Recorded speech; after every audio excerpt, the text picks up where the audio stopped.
Hi, I'm Shantae Snellgrove, your host and publisher of Parenting Special Needs magazine. Welcome to Parenting Special Needs podcast, where we share real stories, expert advice, and practical support for parents raising children with disabilities and special needs.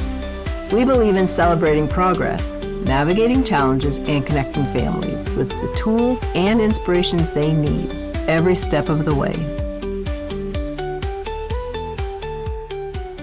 The person helping you understand autism was also living it herself. Kaelynn Partlow is an autistic therapist, advocate, and the author of the book Life on the Bridge. You might know her from Netflix Love on the Spectrum. She brings a rare and important perspective, someone who not only supports autistic people professionally, but who also lives with autism herself. Kaelynn, thank you so much for joining us today. We are really glad to have you, and thank you for joining us. Yeah, thank you for having me. You're welcome. Let's start with you telling us a little bit about yourself. I mean, I think you pretty much covered it. I feel like I'm most known for my appearance on the Netflix series Love on the Spectrum. I was on season 1. And from there, my social media kind of really, it exploded. I was reaching audiences that I didn't think was possible, and people were actually wanting to hear what I had to say. And so I kind of capitalized on that. And from there, I started speaking at conferences, and then I wrote a book. Yeah. And what made you finally decide to write the book? Like, was it because of the conferences or something just said, hey? I think a lot of it was because of social media. You know, I've got content everywhere. I've got stuff on YouTube. I've got stuff on TikTok. I've got tips and tricks for helping people deal with meltdowns or deal with change. And so people would message me saying, hey, I know you did a video on this, but I can't find it. Can you send me the link? And so my stuff is just kind of scattered everywhere. So the whole point of the book was to have it all kind of centralized in one place. Yeah, no, it's great. All right. So you've talked about, for our audience, we're parents raising children with special needs. You've talked about how you're strong in some areas, but you still need support with others, like math. You know, you share a few examples in your book. Can you explain a little bit or speak a little bit to that? And then also share a little bit about daily supports look like for you as an adult now? So back in 2007, when I was diagnosed with autism, I was also diagnosed with a long list of learning disabilities, the sort of learning disabilities that people aren't familiar with. Most people know what dyslexia is and that it has to do with reading and spelling, but no one's ever usually heard of dyspraxia or dyscalculia.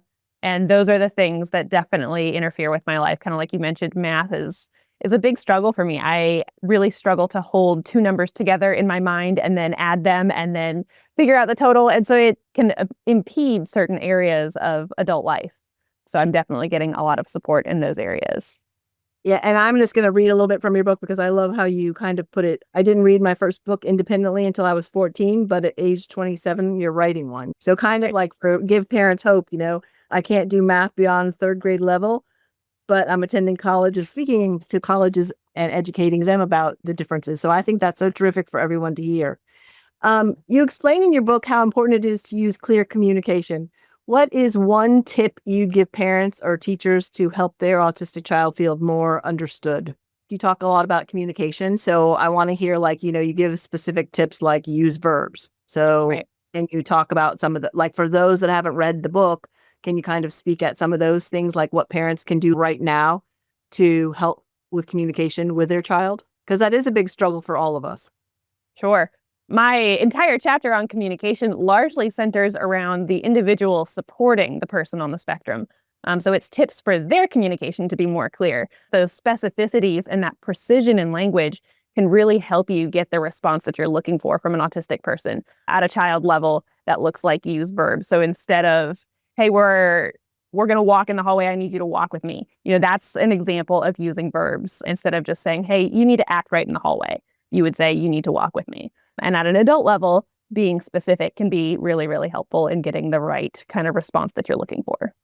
Well, and I appreciate that you say that, but I also have a daughter. She's 28 with autism, and I don't think I speak in specifics. I'm very vague and not good. Yeah. So it's probably not very good. So it was an eye opener to me, and I'm thinking, but it's not easy for me. So like, right. On purpose, I just don't talk like that. So yeah, a lot of people struggle with it. So it's not like it's an easy thing to do, like to say, you know, walk with me or, hey, get over here. You know what I mean? Like, yeah. It's a thinking thing. So anyways, I do appreciate that you mentioned that and that you said it. And I also love, as we're talking about communication too, because I love the fact you have the conversation tower. Yes, I love the conversation. I'm going to do that with her because she is 28, but we struggle. She wants to communicate and she does. I mean, she's not nonverbal, but Right. she doesn't know like the next steps. I love how you put in your book too about like they'll go off track and go on to something that is comfortable to them. And that is what she does all the time. But I never thought of it quite the way you explained it. So it was very eye-opening and I appreciate it. So thank Oh, you. thank you. All right. I know that you've talked before about you have a few close friends and many people know you, but I've also seen some videos out there or shorts like what does friendship feel like to you and how can it be both meaningful and hard? I'm picky about friendships. And the advice that most people get about friendships, I find is not helpful to me. And I don't know if there's other autistic people out there who would agree with me. I think a lot of them would likely disagree with me. They tell you when you go to make friends to find somebody who shares your interests. And while that can be helpful, I find that I like things in a very specific way. And when people like the same subject I like, they probably don't like it in the same way that I like it. And so it's almost worse for me to like the same thing as you, but you, from my perspective, like it wrong. And so, like, dogs is something I know a lot about, but I like dogs in a very particular way. And so when people are like, oh, well, I'm a fur mom, I have fur babies at home, that's not the way that I like dogs. And so I'd much rather talk about something else rather than the thing that I like, just because I know that it's going to create some, not challenges, but just differences in perspective. And I don't Okay, know so helpful advice. no, but break that down for me a little bit on your and be more specific. So you say if I say, "Oh, I'm a fur mom," because I see like, mom dog on their shirts or whatever. Right. So how do you like to talk about dogs? Give us an I like example. to talk about dogs in a way that people find maybe kind of offensive. I like American Kennel Club, bred to standard, like the really expensive dogs that maybe cost a little bit more than your car, like those dogs. That's the kind of dogs I want to talk about. And I generally don't think most people's dogs are cute. I'll tell you that it's cute. I'll say, oh my gosh, your dog is so cute. I don't mean that. I'm just being polite because I don't like dogs in the way most people like dogs. You like them where they're well bred and they look good. They're at Correct. high standards. Yes. Gotcha. That's cute. In the book, also, you use a powerful metaphor about comparing support to a life jacket. Can you talk about that idea and how shows like Life on the Spectrum or social media sometimes leave out the full reality? So it's kind of like two questions in one. So sorry about that. But one, you use the life jacket and the support. So we'll go with that one first. Okay. For that one, I feel like, when I was thinking about that analogy, a lot of people view accommodations as something that should be taken away as soon as a person gets more successful, gains more skills, that accommodations are only temporary. And so once they kind of figure out the basics of how to swim, they're then thrown into the ocean. And sink or swim, figure it out, buddy, is kind of the attitude because they're like, well, we did teach you how to swim. You did attend swimming instructions. So you should know how to swim. And there are lots of variables that maybe a person does have the skills to be successful or swim in their environment, but like I said, there are variables. Maybe there's a storm in the ocean that day. Swimming is much harder in a torrential downpour. And so those variables are really going to complicate your ability to demonstrate those skills. And so from my perspective, an accommodation is not something that's meant to be taken away. It's a life jacket. It's preserving your ability to float on the surface. And I know speaking on Love on the Spectrum, because it does show, and I'm going to speak from my perspective, it does show young adults that have, I don't know what the right way to say it is, but like don't need as much support as some other. Yes, they need supports, but a lot of them could live independently. Whereas we deal with a lot of, or my child and other children, they need a lot more support or they're nonverbal.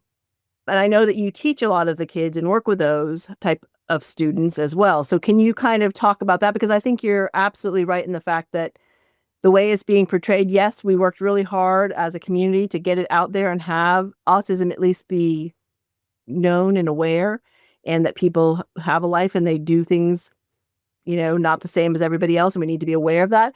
But it's only one kind of view, like you say, about the apple juice or whatever. It's watered down. So can you talk about that a little bit and what you see and think? It's such a tricky one because autism in media is such a complicated subject.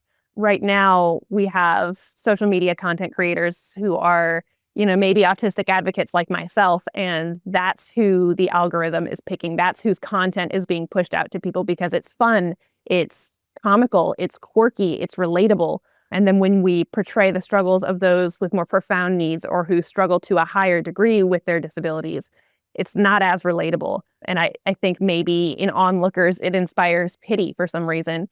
And so they're not interacting with that content. They're not liking it. They're not commenting on it. They're not sharing it. They're not watching it. And so those pieces of media just kind of die off because people don't want to look at that. They want to look at something that's funny or quirky or silly or weird or relatable in some way. But once it crosses that line into perceived tragedy, nobody wants to pay attention anymore. And I think there are ways to combat that, but it's definitely challenging.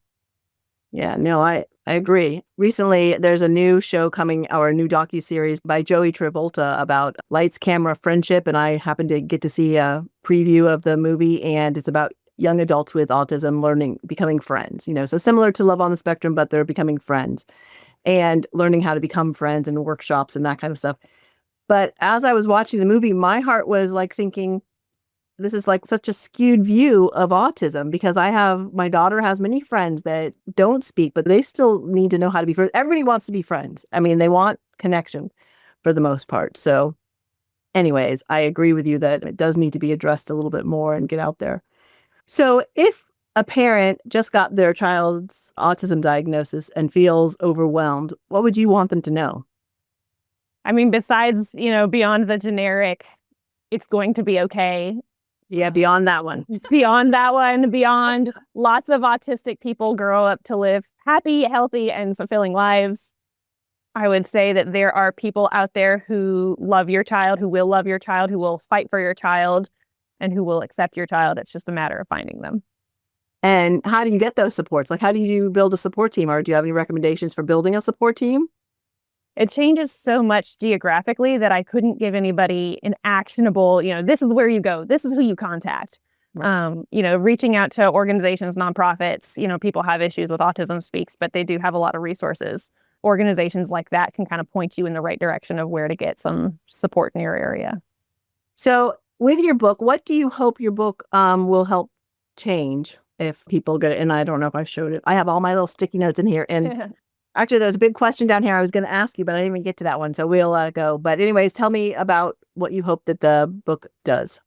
I hope people just get something out of it that makes them either think about something differently or, my favorite, do something differently. I hope it changes their behavior in some way, kind of like how you mentioned the conversation tower being helpful. I hope that someone picks up that book and reads my tip about the conversation tower or whatever else and does something with it. That's what I hope people get out of my book. Yeah, no. And actually, on that note, have you heard from any families that have gotten your book and it has helped them? Have you heard any of that? Oh, yeah. So can you share an example of that? I feel like we keep circling back to the conversation tower. It's just a good one. I have gotten word from several speech therapy clinics that they are implementing that as part of their intervention services, just as a thing to work on with their clients. And I think that's really cool to have such an impact that speech therapists that I've never met all the way across the world are doing a thing that I wrote about in my book. And one little quirky question. So who did the little illustrations in your book? That was like a friend of a friend. Okay, good. All right, I just wondered. Wasn't me. I can't draw. And what is next for you in your work in advocacy? I know that you're an RBT, right? And you're working with students. So that's wonderful. Thank you very much. We love our RBTs and our behavior therapists. In terms of what's next, just continuing to do what I've been doing, I guess. They tell me I'm going to write a second book at some point, which I'm sure will happen eventually. Speaking at conferences, doing interviews, making content, same old, same old. Well, it has been a pleasure. The one other thing I did want to ask, can you share about the 7 types of attention? She's like, good. If I could remember all 7 off the top of my head, I probably should, but I just don't. Okay. Yeah, that one was created after the book had been finished. So it's unfortunately not in the book, but it's a good one. Well, maybe you'll have to send me the link and I'll share it, because I did happen to see that one and I was like, that's what I wrote down. And that's when I bought your book. I was like, okay, I want to find out more about that. That's why we reached out to you, because I'm like, okay, I would love to speak with her, because I do appreciate your perspective. It's really great, and I can't thank you enough. So thank you for being honest and open with us and helping us understand that autism, is layered and it's lifelong and it's unique to each person. We encourage everyone listening to go and check out her book, buy her book, Life on the Bridge. It's very interesting. See all my little sticky notes and things. These are the conversations that build real understanding and better futures for all of us. So thank you for being with us today, and thank you for sharing, and we can't thank you enough. Thank you so much for listening today. If this episode resonated with you, please share it with a friend or fellow parent. And be sure to follow Parenting Special Needs wherever you get your podcasts. You can also find more resources, stories, and support at parentingspecialneeds.org and connect with us on social media.